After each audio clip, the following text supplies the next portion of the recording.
Hello everyone, and welcome to my General Hospital Today channel. Jason slaps Danny after discovering a shocking secret.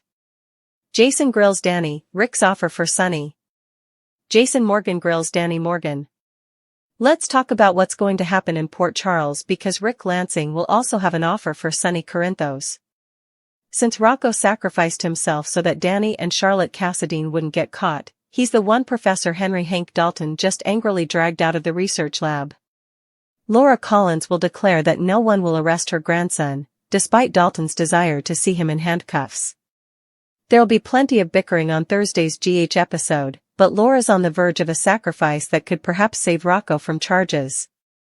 Will this lead to Laura ditching the mayoral debate and perhaps dropping out of the race altogether? Regardless, Laura will assist Rocco in any way she can, though it may cost a lot.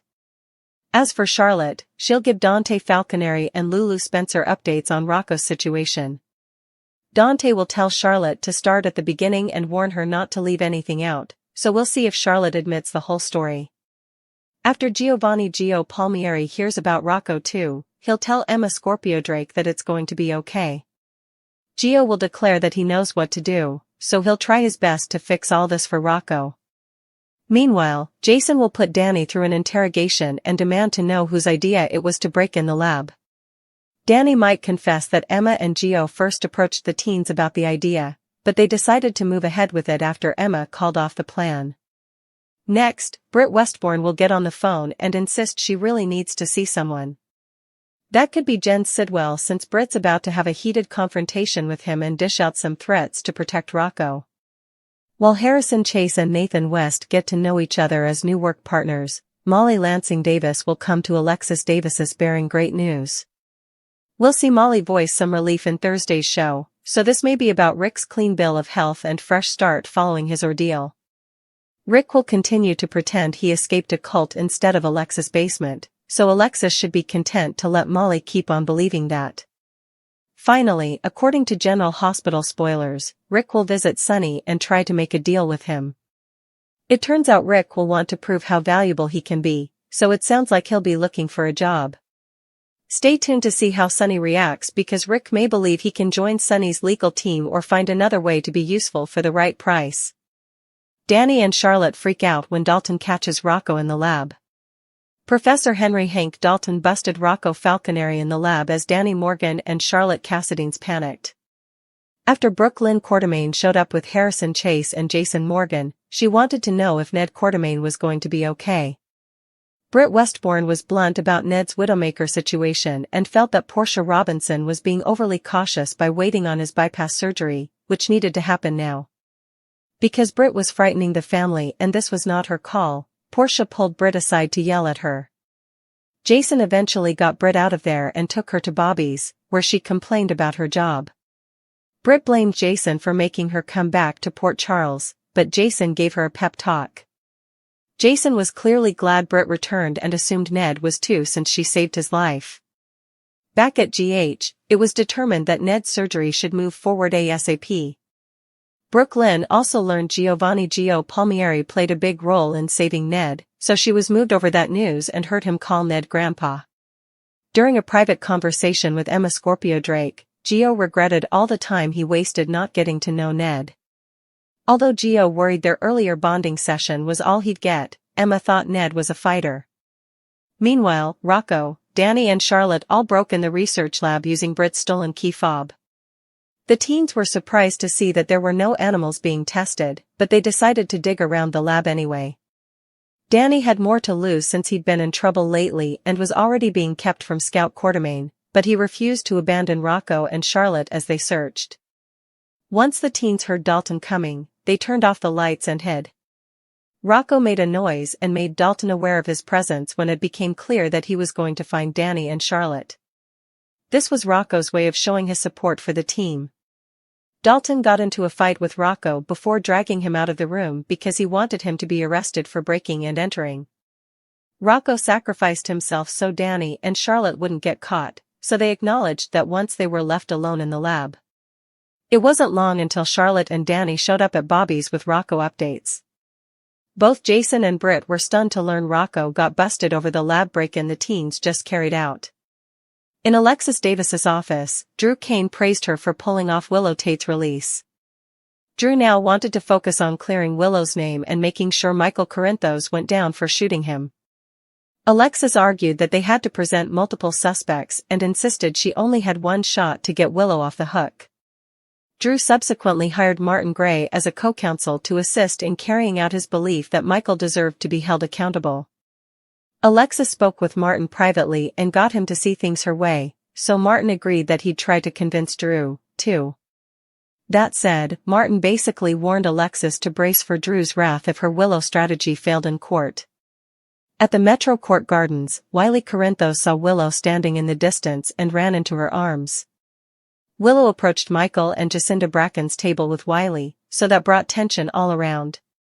Willow took some subtle jabs at Jacinda before learning she was Nina Reeves' new assistant. That led to Willow assuming Michael had something to do with that. Michael eventually suggested it was time to head home and get Wiley in bed, but Wiley wanted Jacinda to come so she could meet his stuffed spider. After Jacinda and Michael got on board, it gave Willow another reason to fume.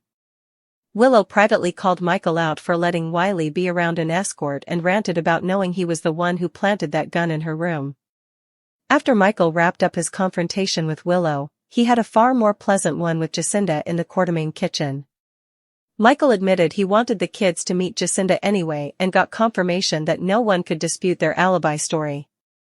Back with Willow, she complained to Drew about everything that just went down with Michael. Drew felt confident that Michael would go down for shooting him and then Willow would be in charge of the kids again. Laura Collins appreciated Martin's support prior to the mayoral debate, despite her disapproval of how Martin altered Monica Quartermaine's will. There was some talk about Laura appointing Dante Falconeri to fill in for Anna Devane as PCPD's police commissioner. Laura knew Ezra Boyle would try to use that against her since Dante was Sonny the mobster's son. Laura worried about Rocco getting caught in the crossfire since he was both her grandson and Sonny Corinthos' grandson. Before Dalton eventually dragged Rocco inside and demanded his arrest for the lab break-in, Laura and Ezra also exchanged barbs. Jason Morgan's world has always been built on loyalty, silence, and family, but when that foundation is shattered by betrayal, there's no telling how far his temper will go. The upcoming storm in General Hospital centers on Jason's shocking confrontation with his own son, Danny Morgan, and the explosive fallout that will ripple across Port Charles. After discovering a secret that cuts straight to the heart of everything he stands for, Jason's fury erupts in a moment no one saw coming, a moment that leaves father and son standing on opposite sides of trust and truth. What begins as a tense interrogation soon spirals into a heartbreaking confrontation, as Jason slaps Danny in disbelief and anger after learning the devastating truth about his role in a dangerous plan. It all starts when Jason discovers that Danny has been involved in a reckless mission tied to the research lab break-in, the same operation that left Rocco Falconeri in custody and the Cassadine family under scrutiny. Jason can hardly believe that his own son was part of such a dangerous stunt. The mere thought that Danny risked his life in something that could have easily turned fatal ignites every protective instinct Jason has. His voice, usually calm and steady, trembles with fury as he demands to know what possessed Danny to make such a choice. The moment Danny hesitates, avoiding his father's piercing stare, Jason realizes that there's more to the story than what's being said. Whose idea was it, Danny? Jason growls, his tone sharp enough to cut through the silence between them.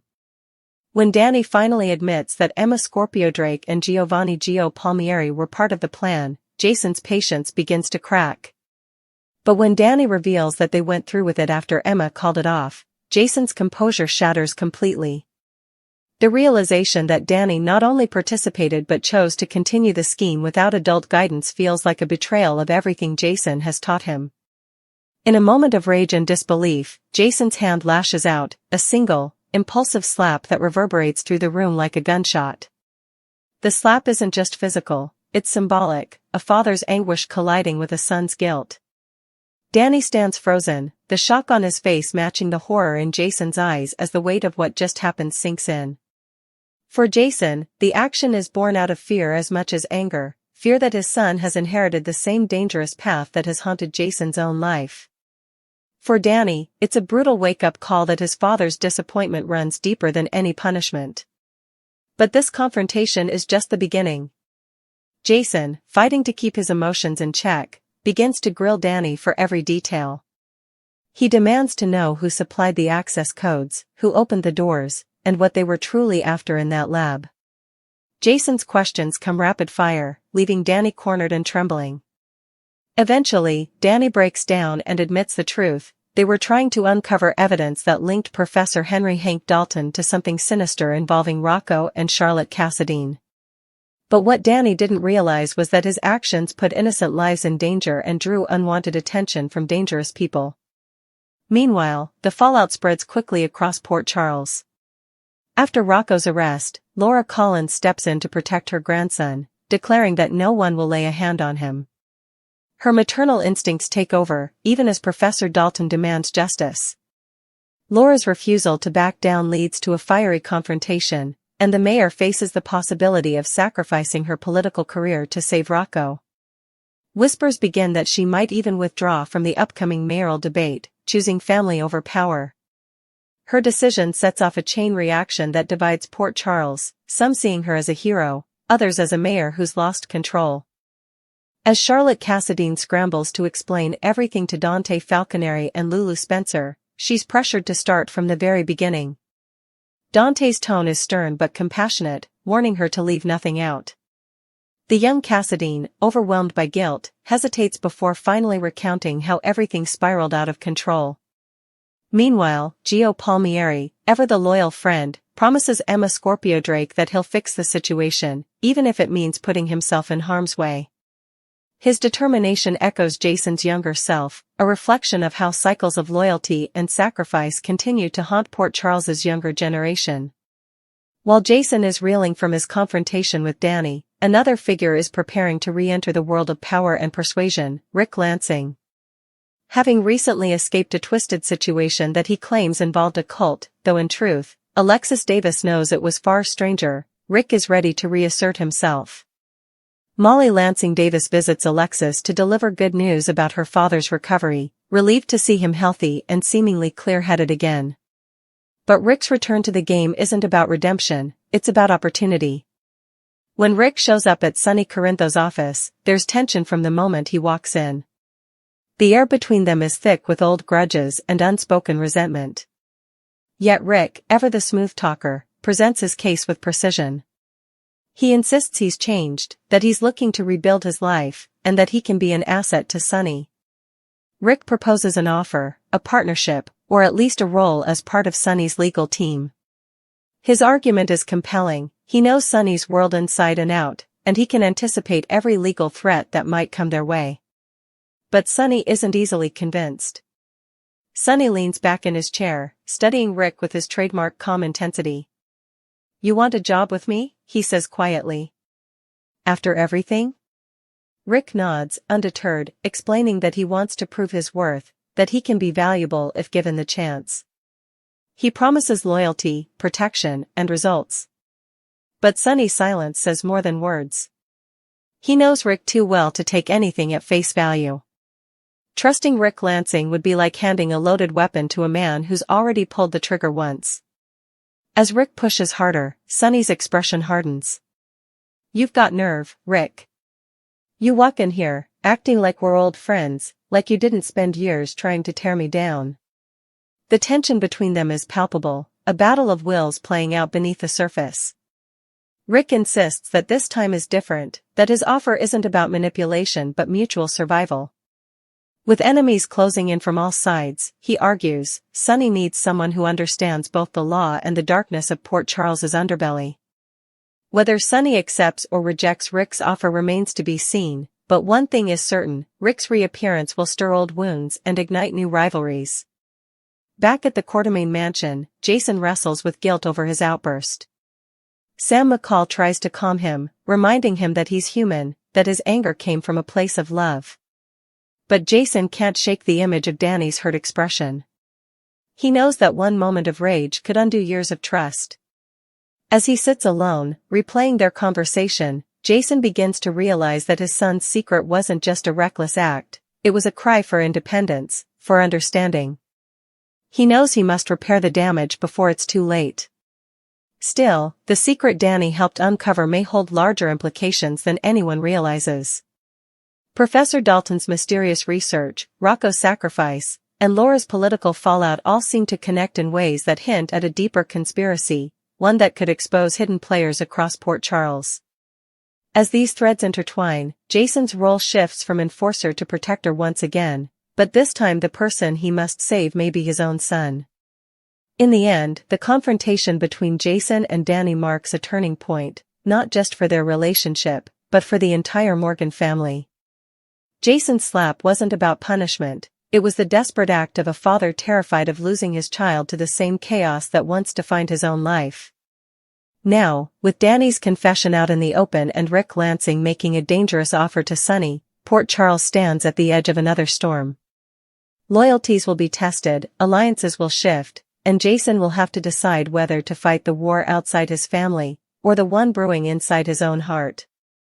Jason Morgan stood in the dimly lit living room long after Danny had gone upstairs, his heart pounding like a drum that refused to quiet. The slap, that single, impulsive act, echoed louder in his memory than any gunshot he'd ever heard. He had faced enemies, betrayals, and near-death experiences, but nothing tore at him like the look in his son's eyes. It wasn't just shock, it was heartbreak.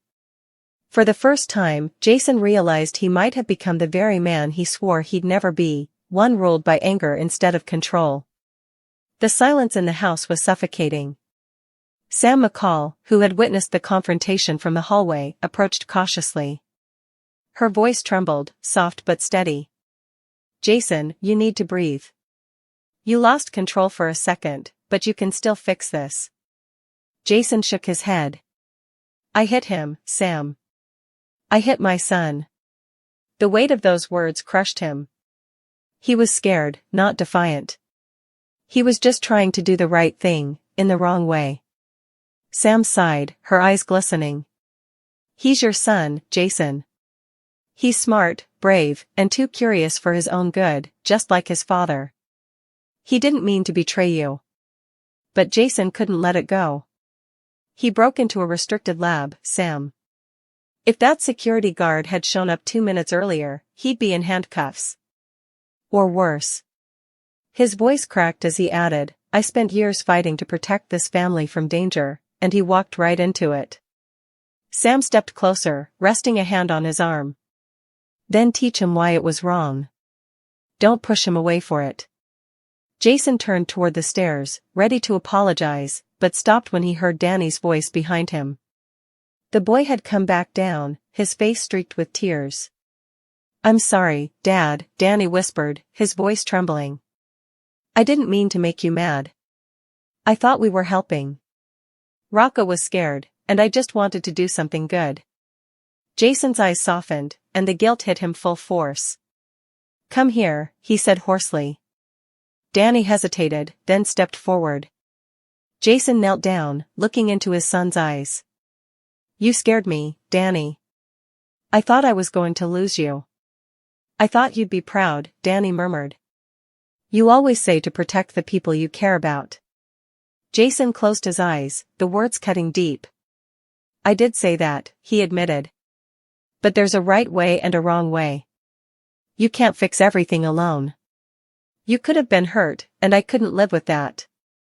He pulled Danny into a hug, holding him tightly as though afraid he might disappear. "I love you, kid. Don't ever think I don't." The reconciliation didn't erase the damage completely, but it was a start. As Danny went back upstairs, Jason exchanged a look with Sam, a silent promise that they'd deal with this together. Meanwhile, across town, chaos was brewing in the mayor's office.